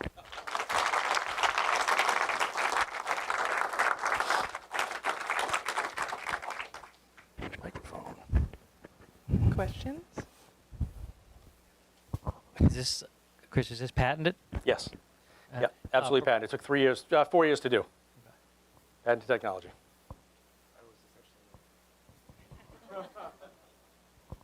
Any other harder questions for Chris? All right. Thank you. I have a question for Chris. Could I get that to weed whack with? Because that is horrible. You can. That's a little overkill, but you can have it. All right. Thank you.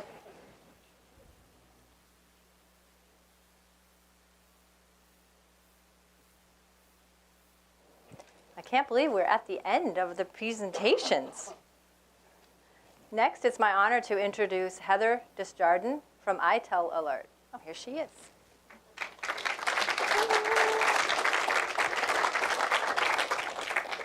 Thank you. Can you hear me?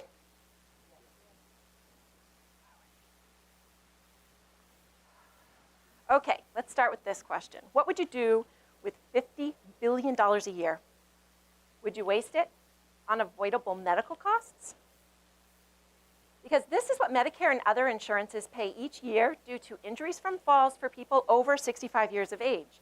Many of these falls happen when older adults need walkers to stay safe, but they forget to use them consistently. As an occupational therapist in home health, I've seen countless patients walking unsafely in their homes without their walkers because they forgot where they put it. And then one day, I arrived at the home of 80-year-old Rose to find her lying on her kitchen floor. She'd been there all night. She was cold, in shock, and in agonizing pain. So I called 911, and she was taken to the hospital. Unfortunately, it was the last time Rose was able to be in her own home. She broke her hip, never made a full recovery, and had to move into a nursing home. All because the night before, when she went to get a drink, she forgot to take her walker. There was no one to remind her, and the handwritten sign on her walker was useless. Without her walker, she lost her balance and fell. This was my aha moment. So I developed ITEL Alert to protect and promote the safety and independence of older adults. ITEL comes in 2 parts. One part easily attaches to any walker, and the other one is worn by the walker user. Now, if the user gets more than 5 feet from their walker, the device alerts them with vibration, beeping, and lights, reminding them to get their walker. And what you see here is our 3rd generation prototype, and we'll begin field testing it soon. Now, any caregiver will tell you the struggle to remind them to use their walkers consistently is very real. Signs don't work, and current products on the market send an alarm out to caregivers after they fall.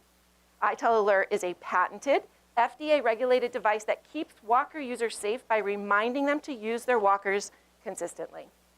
Now again, $50 billion a year in the US. ITEL not only fosters safety and independence, it supports older adults who wish to stay socially engaged and live in substantially more affordable housing. Also important is the impact ITEL has on personal and professional caregivers. The baby boomers will be 65 or older by 2030. That's a 25% increase in adults that are transitioning from our workforce to Medicare recipients. And while our older population continues to grow, it's predicted we'll see a global shortage of 15 million healthcare providers by 2030. Furthermore, loss of work and income affects caregivers who are caught between caring for their children and caring for their aging parents. Because ITEL Alert helps prevent falls and subsequent injuries, it helps reduce caregiver burnout while at the same time saving Medicare billions of dollars per year. ITEL is pre-revenue. To date, we've raised more than $100,000 in grants and have used more than $85,000 in personal funds. We are applying for an SBIR grant, as well as pitching to investors and seeking strategic partners. We've been introduced to product development teams at Apple and Amazon, and will continue to seek contacts at international pharmacies. The global telehealth market is forecast to reach more than $600 billion by 2030. ITEL is a perfect addition to existing telehealth services. Conservatively, a 2.5% US-only market penetration by year 5 will yield $42 million in revenues. Now, should we win this event, the funds will help cover the cost of preparing ITEL for field testing, as well as helping us meet those FDA requirements. Of course, none of this could be accomplished without the right people who share in my passion to make ITEL Alert a leader in senior care. Our design team of mechanical, electrical, software, and hardware engineers continue to ensure the devices perform to our standards. Our dedicated mentors have backgrounds in engineering, bioscience, project management, and FDA regulatory processes. And our board of advisors includes an orthopedic surgeon, a pharmacist, a commercial banker, and an accomplished medical device developer. Finally, our local manufacturer has been integral in ensuring we have the parts and pricing needed to be successful. We all share the same goal, to produce an innovative product that helps protect our seniors, because we can all agree wasting $50 billion a year on avoidable medical costs is outrageous, and it impacts affordable health care for all of us.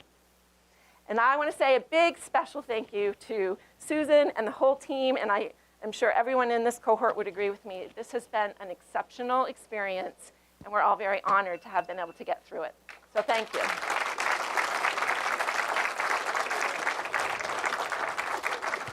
Just saying, flattery gets you everywhere. Thank you. Just on a functionality question. Sure. You said if you get 5 feet away, can you turn it off or program it so that, I do have a 91-year-old mother who actually has a walker, and we don't put a sign on it, but I just want, if you get away and the thing's buzzing and they don't know what's going on. Yeah. So that's a great question. What has happened is that our very talented engineers have determined ways to, so for example, if somebody lives in an assisted living facility, they often congregate at dinner, and the walkers all get put out in the hallway. If any of you have ever gone, you've seen it. So we don't want it beeping constantly. So what they've developed is called dynamic range. And so after 10 seconds of it alerting them, it resets the range until the walker is back within that 5-foot zone. So that we don't want them to have to touch it. We want it to be thinking on its own, working. That's right. And our idea here is also to minimize caregiver burden, and we don't want them having to continually reset it and start over with it. So we've considered that, certainly. Okay, Sasha, bring it on. Just curious.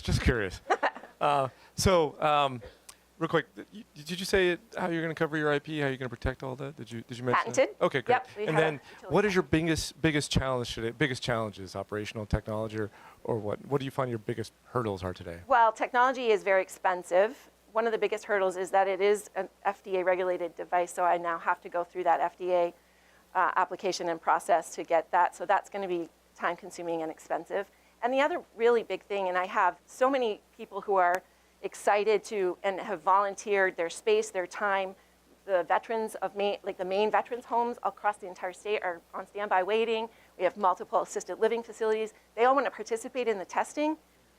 It's expensive, and to, you know, so that's why this 25 grand would really be beneficial in getting that out there and getting going, as well as getting an SBIR grant, which we're hoping will happen in September.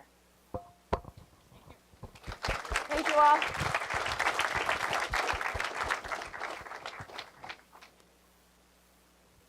Okay, judges, it is deliberation time, but everyone else stay seated. You have...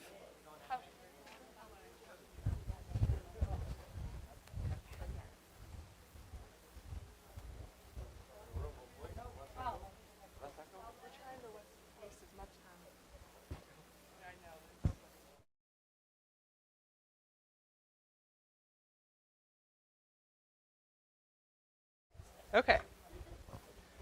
While we waste time so our judges can deliberate, you all have the important job of choosing your favorite company. So if the QR code's on the paper you have. If you've somehow lost it, it's also up on the screen. This should take you to a Google form that you can select your favorite company. And when we announce the winner based on the judges, we'll also announce who the audience choice winner was. So please take a minute and do that.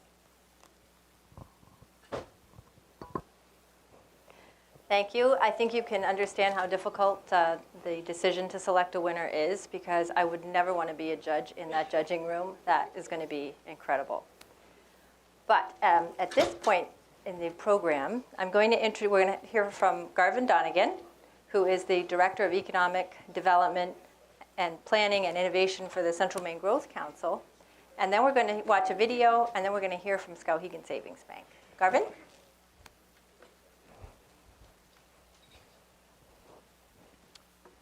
Thank you, Susan. What incredible pitches. I have the luxury of actually not being timed this evening, though still guaranteed to be quickly moved off the podium.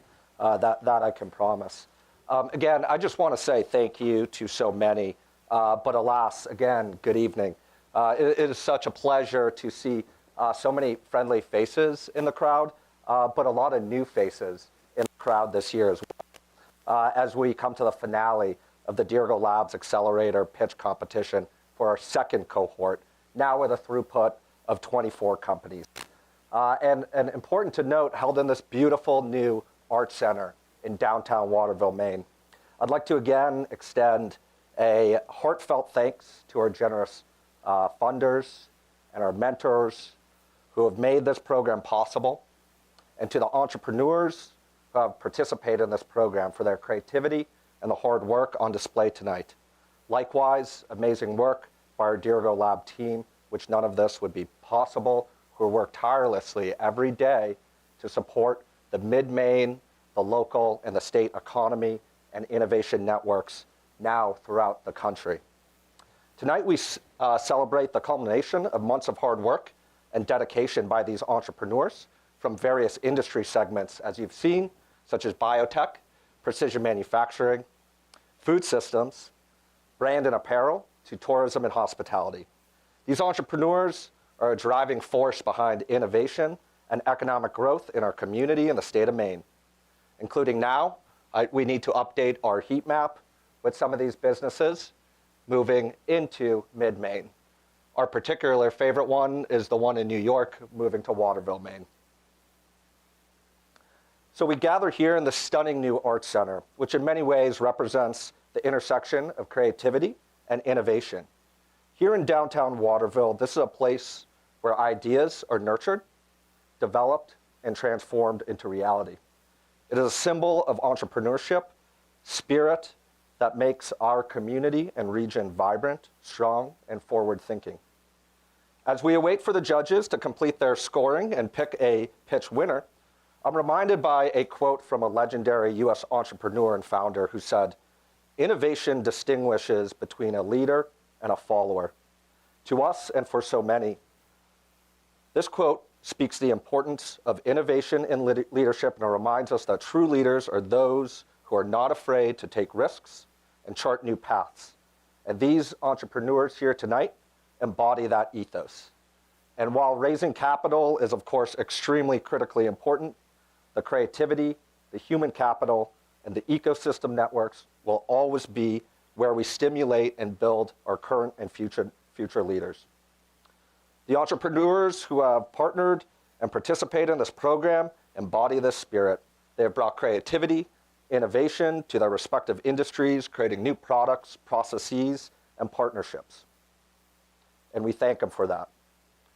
As we just about conclude this evening and watch a video montage showcasing the program for the second cohort, I would challenge us to reflect on the incredible impact that these entrepreneurs have made and the potential that they hold for the future.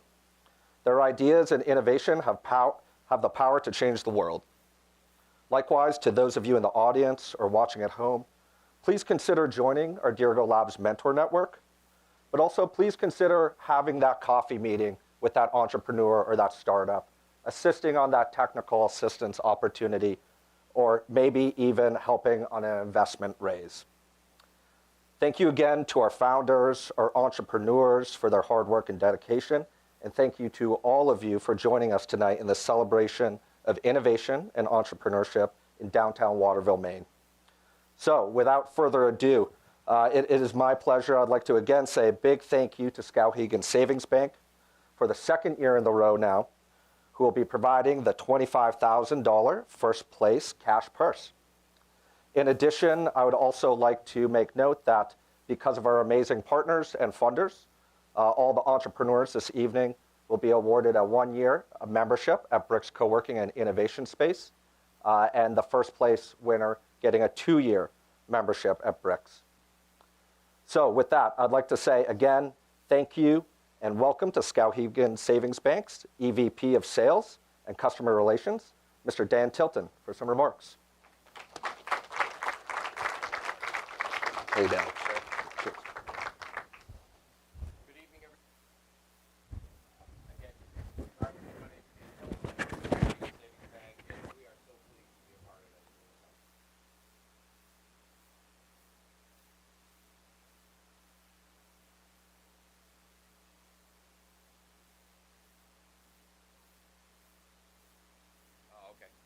I'm not loud enough.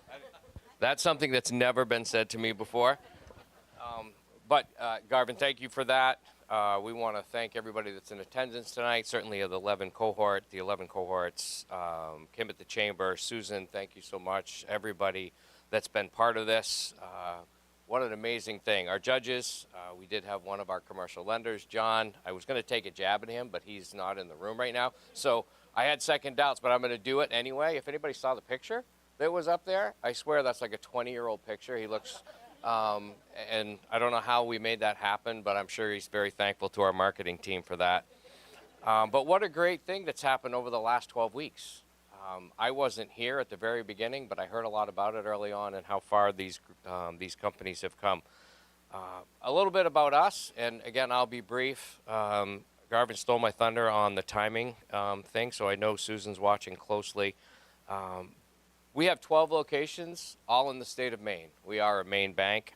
We're a mutual savings bank with locations from as far south as Portland, but we go to Jackman. We have a location in Jackman, Rangeley, Skowhegan. I won't name them all, but we are truly a Maine bank centered right here in Skowhegan.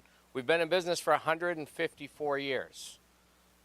We're super excited about that. We've been here a long time. Founded in 1869. We recently took a look in our vault and found our original charter signed by the 32nd governor of the state of Maine. I am not a history person, so I had to look this up, but anybody want to take a shot at who that was? Joshua Chamberlain. He signed the charter of our bank 154 years ago. But what does that mean to be a mutual savings bank? Well, we're not chasing shareholder profits. We're not a publicly traded company. We invest our money in our communities where we are located and where our people need us. That's what we do. We have a foundation, a charitable foundation, the Skowhegan Savings Bank Foundation. We actually have a board member here. I'm going to talk a little bit about the 6 degrees of separation in Maine. Mike Duguay, who's in the back, whose name you saw earlier, he's actually part of our foundation and helps us decide where we're going to invest our money or make our donations in the state of Maine. Thank you, Mike. Our foundation, we focus on Thank you. We focus on workforce development, financial literacy. What fits better in workforce development and that vision that we have than what happens right here? These companies, not only are they full of great ideas, but most of them go on and are successful, and they ultimately create jobs, and many, many of those jobs are or will be right here in the state of Maine, and that's what we want to do. Programs like this matter to Skowhegan Savings Bank. Our mission of our bank, specifically, right straightforward, we make our communities a better place to live and work. That's what we do. I was teasing John just a little bit. He's not here, but we have a commercial lending team. In addition to providing mortgages and all of your deposit needs, we're a portfolio bank, so your mortgages never leave.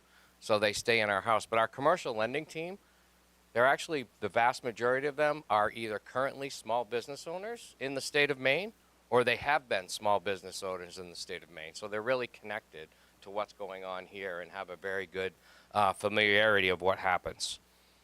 So I talked about the 6 degrees of separation. I'm not going to go through all 11, but I think I had a connection with every single company that stood up here and talked today. I want to ask everybody in the room, is there anybody here that couldn't relate to at least 3 or 4 of those companies or their ideas? Right? I have a Nana. Right? My wife calls me on Monday nights and says, you have to get to the farmer's market before 6 o'clock or I can't have my vegetables. Right? That's no joke. Every one of these companies has a brilliant idea, and I'm looking forward to hearing about what happens going forward. So on behalf of Skowhegan Savings Bank, thank you all for being here and for listening to all these great ideas. Again, Susan and your team, thank you so much for all you've done. I am glad I'm not a judge because it is not an easy decision, and we'll look forward to hearing what the results are. Thank you.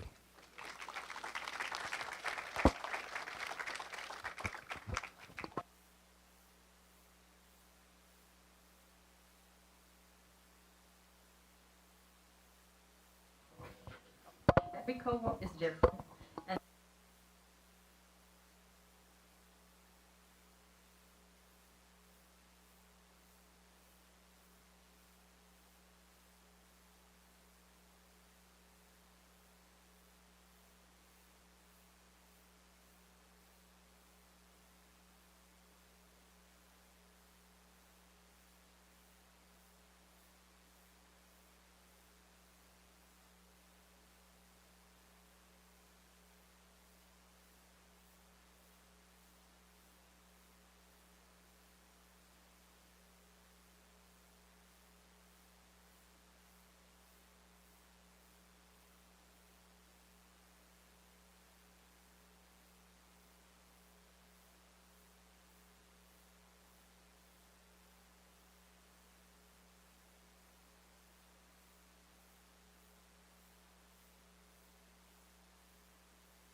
Okay.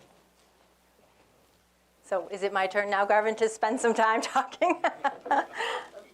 I just wanted to say something while we wait for the judges about how bittersweet this night is for us as a team, because we grow so damn close to this cohort, and we do continue to work with them as individual companies, but having them all together as a cohort, we've spent 3 times a week for 3 months with them.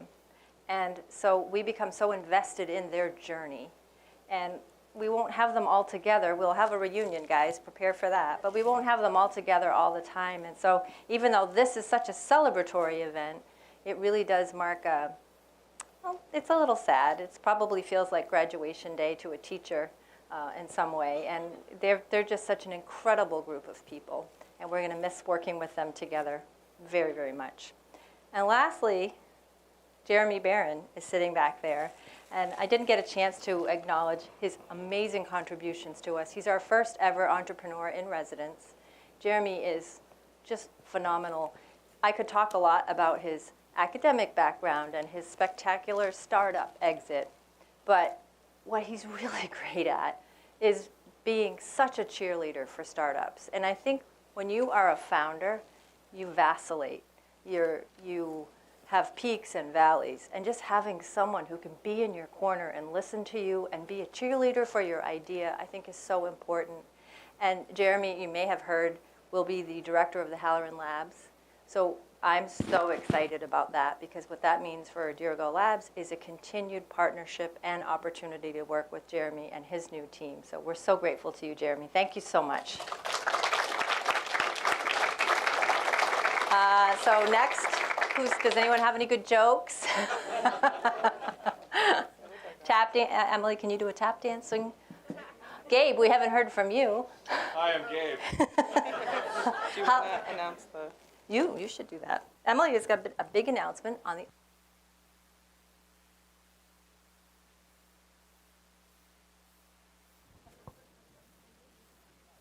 I would say it. Okay. So we have 200 responses. So either there's more people in this room than I think, or some of you might have voted twice, but that's fine because it's audience choice. So this prize comes with bragging rights for the rest of forever.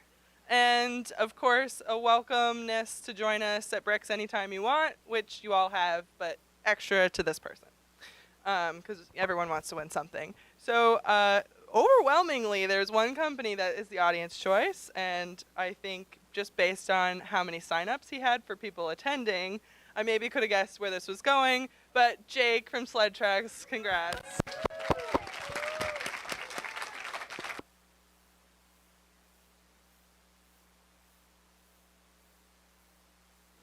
And honestly, that is really powerful, because that means people really connected with your story and your pitch. So congratulations. Really well done. Yes. Want me to go check on him? What do you guys think we should do next? Gabe, I'll interview you. Gabe, what did you think about timekeeping? How was that? Was that a tough challenge? You know, timekeeping's a really dynamic issue these days. It gets politicized, it gets drawn out. I don't want to be that kind of person, but I think everybody did a great job. Nobody got really bullied around by the clock. I tried to keep it reined in. You know, big shout out to the few folks that came in well under time. But you know, everybody put in a good game today, and I think we can all pat ourselves on the back. So that's awesome. How about an interview with Jim Barry, one of our mentors? What? No? Jim, you got any comments to add? It's a great picture of me out there at the end. How about Dylan? What do you think of how Dylan was a participant last year in Dirigo Labs? This year, he mentored a company. You want me to say something? Yes.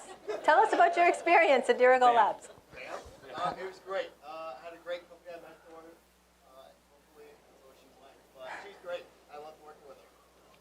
Excellent. Wow, you guys are back. Holy moly. All right. So I would like somebody from Skowhegan Savings Bank to do the honors. Dan, is that going to be you? It's on the big. Okay. Let me move over. You have a microphone right there.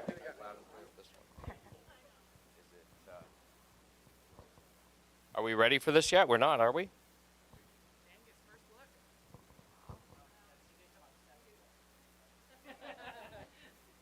Are we ready? Are we going to have a drum roll or anything? And the winner of the second Dirigo Labs competition here is Croft. You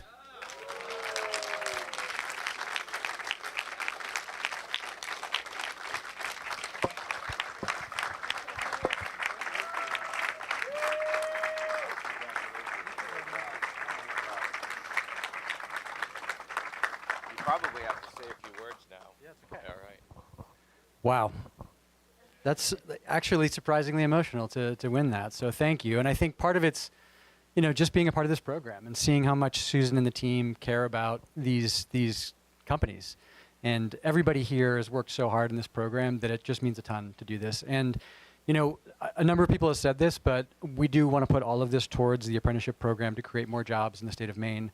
We're working with trade schools already, both high school and college, just to really do that and teach people skills that start off with basic carpentry, but then move up the chain from there and really put more jobs to work and hopefully build more great buildings. So thank you so much. Last thing I'll say is when Michelle and I were standing out there today with Joe Powers, he asked, like, is it weird do you feel competitive with the other companies?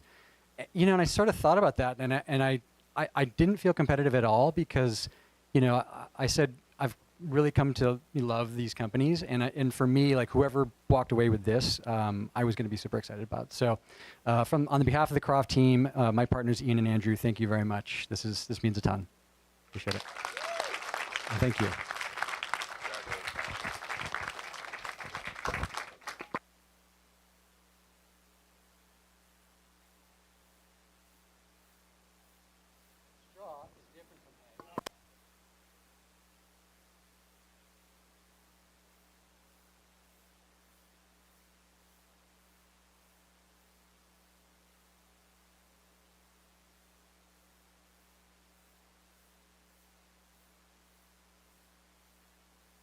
Thank you.